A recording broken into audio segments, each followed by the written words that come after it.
بخاری اور مسلم دونوں میں موجود ہے، مشکات میں 1982۔ آپ صلی اللہ علیہ وآلہ وسلم نے فرمایا سحری کھایا کرو، سحری کے کھانے میں برکت ہے۔ یعنی سحری کو ترغیب دلائی گئی ہے کہ اس کو کھانا ہے۔ یہ اکثر لوگ 8 پیرا روزہ رکھ لیتے ہیں بغیر سحری کو، بڑا فخریہ بتاتے ہیں، جبکہ یہ فخریہ چیز نہیں ہے، تو چھپانی چاہیے۔ سحری کھا کر روزہ رکھنا یہ برکت کا باعث ہے، اور آپ صلی اللہ علیہ وآلہ وسلم نے اس کی ترغیب دلائی ہے۔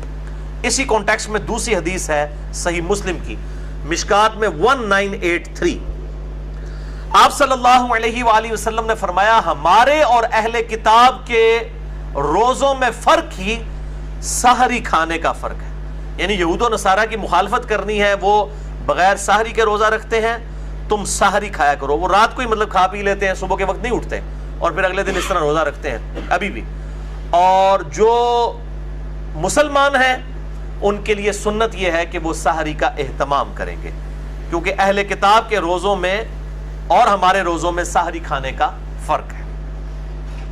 تو جان بوجھ کر سحری نہیں چھوڑنی چاہیے۔ اگر مجبوراً چھوٹ گئی اور کوئی شخص یہ سمجھتا ہے کہ میں بغیر سحری کے 8 پیرا روزہ رکھ سکتا ہوں تو وہ رکھ لے، لیکن اگر اس کو بعد میں احساس ہوتا ہے کہ میں روزہ نہیں نبھا سک رہا تو روزہ توڑ دے، اس پہ کوئی گناہ نہیں ہے، کفارہ نہیں ہے، ایک روزے کی قضا کر لے گا۔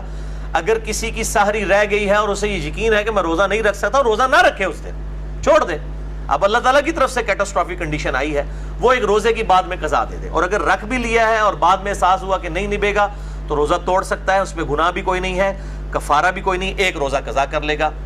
اور اس پہ ایک ایکسیپشن ہے، آپ صلی اللہ علیہ وآلہ وسلم کے حوالے سے بخاری اور مسلم میں حدیث موجود ہے، اور مشکات میں اس کا نمبر ہے 1986، کہ آپ صلی اللہ علیہ وسلم وصال کے روزے رکھا کرتے تھے، بغیر افطار کیے اگلے دن کا روزہ اور پھر اگلے دن کا روزہ، اس طریقے سے مسلسل کئی دن کے روزے رکھتے تھے۔ بعض اصحاب نے آپ کی سنت کی پیروی میں روزہ رکھا تو ظاہر ہے وہ پھر مسجد میں بے ہوش ہونا شروع ہو گئے، تو آپ صلی اللہ علیہ وآلہ وسلم نے ان کو ڈانٹا، اور آپ نے فرمایا ایکم مثلی، تم میں سے میری مثل کوئی کون ہو سکتا ہے؟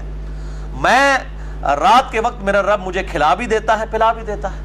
تو آپ صلی اللہ علیہ وسلم کی خصوصیت ہے کہ آپ مسلسل افطار کیے بغیر روزے رکھ لیا کرتے تھے۔ یہ آپ صلی اللہ علیہ وآلہ وسلم کی خصوصیت ہے، امت میں کسی کو اجازت نہیں۔ ان کو کہتے ہیں وصال کے روزے، وصل کہتے ہیں نا ملنے کو، یعنی روزے ملاتے جائیں، یہ آپ صلی اللہ علیہ وآلہ وسلم کی خصوصیت ہے۔ تو آپ نے فرمایا ایکم مثلی، تم میں سے کون میری مثل ہو سکتا ہے؟ کسی صحابی نے نہیں کہا کہ قل انما انا بشر مثلکم، اے نبی تم فرما دو کہ میں انسان ہونے میں تمہاری طرح ہوں۔ صحابہ کو یہ بات پتہ تھی کہ یہ مثل کے اعتبار سے ایز اے اسپیشیز بات نہیں ہو رہی، بلکہ آپ کے مرتبے کی بات ہو رہی ہے، اور آپ کا مثل واقعی کوئی نہیں ہو سکتا۔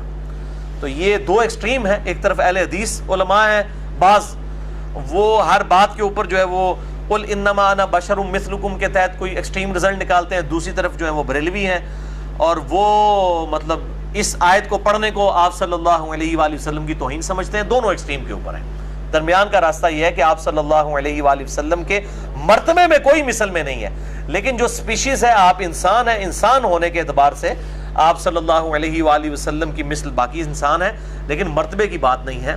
مرتبے میں تو انسانیت کو ناز ہے آپ صلی اللہ علیہ وآلہ وسلم کی مبارک ذات پہ۔